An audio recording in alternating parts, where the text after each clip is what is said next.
For better or worse, Fred Phelps has been a factor in Topeka almost since he moved here to begin preaching in 1954.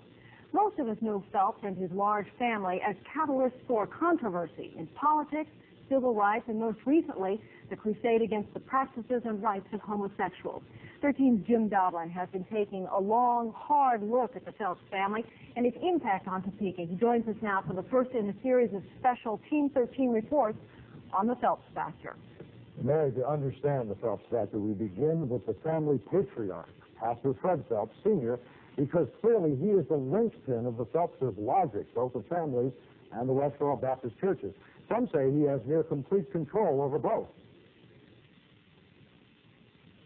But it's interesting, my old dad used to say, "You're getting people mad at you, brother." He says, and it doesn't take long, but if you're determined to get them mad at you, I recommend you just walk up and kick them in the shins. Then it won't take so long. I believe I finally took my old dad's advice. Just walk up and kick him in the shins. God hates fags. Those hurt by Phelps say he's aiming considerably higher. Desperate circumstances require desperate measures, and all the prophets use desperate measures with the purpose in mind that their message of warning be heard. Those familiar with Phelps say this is but the latest in a long line of us against them campaigns. For Phelps, this and other issues are black or white. There is no middle ground, and there is no tolerance. I despise that talk. Topeka's not tolerating this message. We've got the freedom to preach this message. Would you like us to say we're tolerating you beating us up?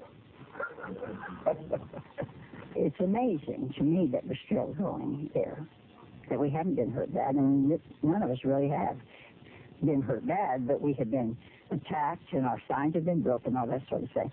But no, we're willing to do it. We don't have any other reason to be here, but to continue to give this message out. Before Margie married Fred Phelps in 1952, he was ordained a Southern Baptist preacher in Vernal, Utah, while on missionary work. The man who ordained him then is surprised now to hear what Phelps is up to. Bernard McAllister is also surprised to hear that Phelps is a more exclusive primitive Baptist, a sect he calls a dying breed that lack the evangelical spirit.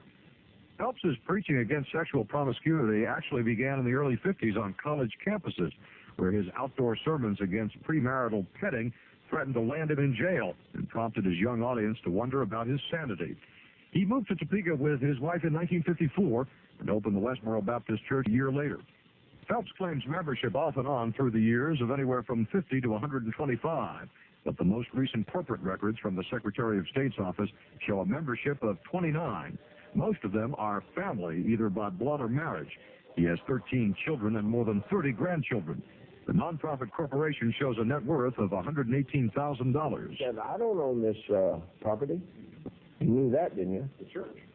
It's a corporation. Right. And I'm not even on the board of the corporation. Anytime that this church group wants to get rid of me by a simple majority vote, I'm gone. Phelps told me he is not an officer of the church, but state records show otherwise, listing him as president. The church and its activities are funded through the age-old religious practice of tithing, each member giving up a tenth of his income. Phelps calls passing the plate for donations degrading, but he viewed door-to-door selling differently. Many of his children used to sell candy. When my dad was suspended from practicing law in the state of Kansas, the first suspension he went through, that was the way that the family supported itself, was out there selling candy. Nate Phelps, a self-proclaimed black sheep, now lives in Orange County, California, near L.A. He is one of 4 no longer associated with the church, which means an automatic ejection from the family. Another is 28-year-old Dottie, who still lives in Topeka and went so far as to change her name last year. Life in and of itself is stressful enough as it is.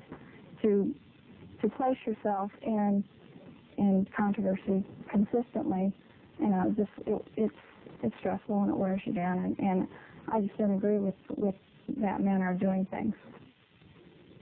Those who've stayed outnumber those who've left, and when the Phelps factor continues tonight at 10, you'll hear why those who remain loyal to the family dispute allegations of mind control and brutal beatings. A lot of research has gone into this, I know, Jim. Thank you very much.